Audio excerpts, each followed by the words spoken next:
Oi, gente, vamos lá. Eu vou comentar aqui, né? Vocês pediram meu comentário, a minha apreciação sobre essa questão do homeschooling, especialmente sobre essa família, né?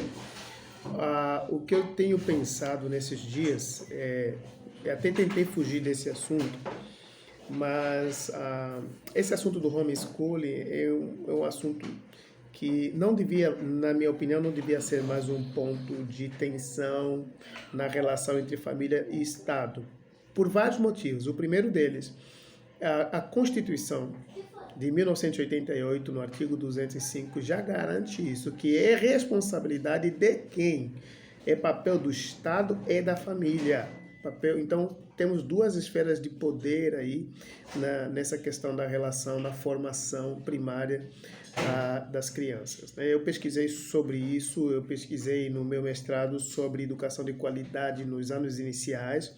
Então, muito embora a minha pesquisa estava muito ligada à questão econômica, análise de orçamentos gerais, a decisões internacionais, né, a ODS, enfim, mas a gente também, na tentativa de responder aquela pergunta, o que é, afinal de contas, educação de qualidade, a gente passou pela análise dos modelos educacionais. Então, a gente precisa concordar que no Brasil a gente tem aqui uma padronização educacional estatal, né? Então, quando alguma família não se revê nesse modelo, e olha, essa discussão é uma discussão de pessoas que têm um alto nível de cultura, naturalmente, de acesso à literatura, né? Então, esse monopólio da educação, monopólio dos autores, monopólio dos pesquisadores, né?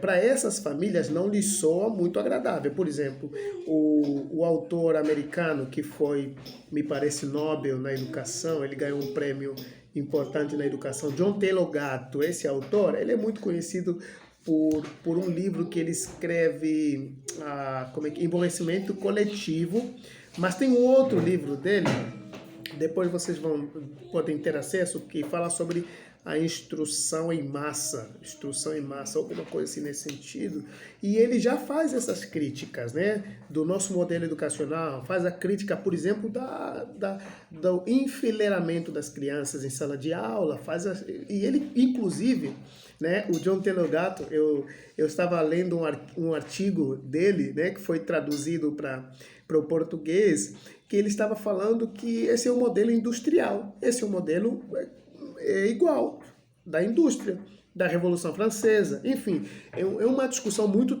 técnica, mas o ponto que nós podemos levantar aqui para ajudar vocês, né, meus alunos que me provocaram e ex-alunos, né, que me provocaram aqui no grupo do WhatsApp, para ajudar vocês você entender que é papel do Estado e da família. Está escrito assim na Constituição de 88. Pode olhar artigo 205. Não é uma exclusividade do Estado. Então, o Estado não pode arbitrar de forma monocrática, isolada, a respeito do papel garantidor do acesso à educação das crianças. Então, a família tem sua participação nesse debate e na decisão de que modelo educacional seus filhos vão seguir. No Brasil, nós temos, no meu olhar, eu posso estar errado, vocês me corrijam, né? Nós temos tudo que não é nos moldes que o Estado, né, apresenta, é tido como uma grande heresia, né? Então tem outros modelos aí, sobretudo, não é só o homeschooling que está em debate, gente, tem o modelo da escola cívico-militar também em debate, né? Enfim, tem outros modelos que eles não encontram espaço, eles são natimorto, né? Para aqueles que são do campo jurídico, né? São natimorto, há um monopólio. E o nosso debate, então, nem é sobre essas crianças, nem é sobre essas famílias, mas é sobre poder. A discussão toda em cima desse assunto é sobre poder. O Estado querendo dizer, na figura desse juiz, por exemplo, e não é só esse juiz, não é isolado, né?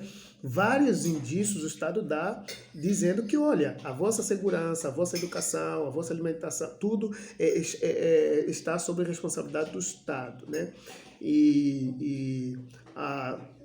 Eu creio que é um tempo novo, porque nós estamos tendo esses debates. Esses debates não são em si ruins, são debates bons, porque eles estão mostrando, né? Eu vejo como um destronar de uma potestade, ok? Sobretudo nessa questão do desenvolvimento de competências fundamentais. O argumento do juiz lá foi que essas crianças não tinham acesso à cultura, né? Cultura, sobretudo, ele cita, né? Eu fui olhar isso, que a gente, especialmente na academia, tem que tomar cuidado com os nossos comentários, né?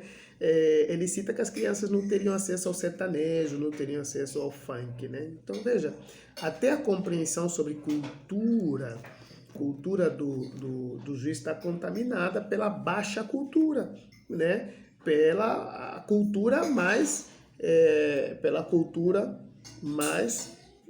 rasa, né, do aspecto todo do âmbito cultural, porque se o juiz reclamasse que essas crianças não têm acesso, portanto, à cultura clássica universal, não têm acesso, por exemplo, à música clássica, não têm acesso, por exemplo, à poesia, não têm acesso ao teatro, não têm acesso ao cinema, não têm acesso às questões da natureza, das artes, aí seria até uma discussão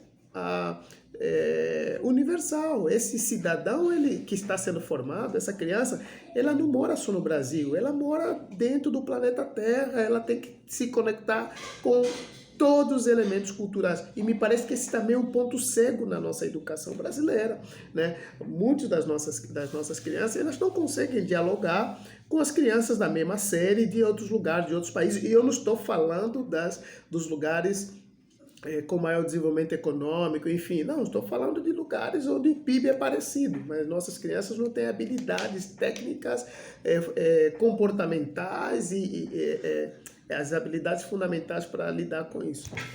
Por fim, há uma questão aí também há uma questão de um olhar religioso da coisa. Mas antes dessa questão, deixa eu te falar sobre o direito da criança, né? Em nenhum momento nessas discussões, seja pelo que o juiz diz, seja pelo que a associação de educadores domésticos, né? Acho que é assim que fala, seja por políticos que estão entrando surfando nessa onda, mas também sem conhecimento técnico da coisa, ou sem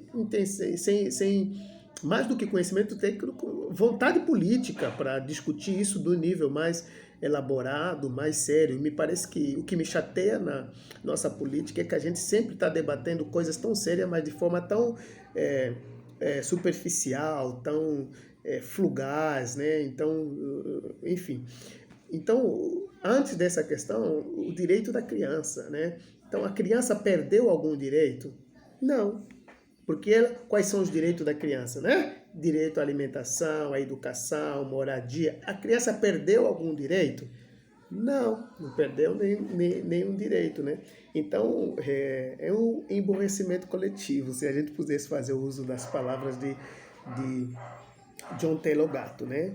E é um emborrecimento coletivo, ok? Obrigatório, tá? É uma ditadura do emborrecimento coletivo. Viva a ignorância, la ignorante. Viva o não saber. Viva o não conhecer. Ninguém conheça mais do que nós. É isso que o juiz está dizendo. Que ninguém saiba mais do que nós. E que ninguém conheça mais do que nós. E que ninguém tenha uma cultura mais elevada que a nossa. E que ninguém leia mais livros do que nós e os nossos filhos. É só isso. A discussão é essa, me parece. A discussão é essa, né? É uma família que está indo em águas mais profundas e o juiz está dizendo, não, vamos morar aqui, na beira aqui, né? Então, as famílias têm que ter liberdade pedagógica, tá? Os pais podem até se submeter a uma prova. Não é isso, se for necessário. Não, os pais têm que mostrar que têm competências didáticas. Então, elaborem um Enem para os pais educadores domésticos. Tá aí minha proposta. Minha proposta é um Enem para os pais educadores. Se eles mostrarem que têm, portanto, a didática, conhecimento técnico, e por isso, por terem a didática e conhecimento técnico, eles estão, então, liberados para ministrar aula para os seus filhos, inclusive escolhendo quais linhas seus filhos devem seguir. E me parece que o ponto é esse, e essa é a minha opinião. Um beijão para vocês.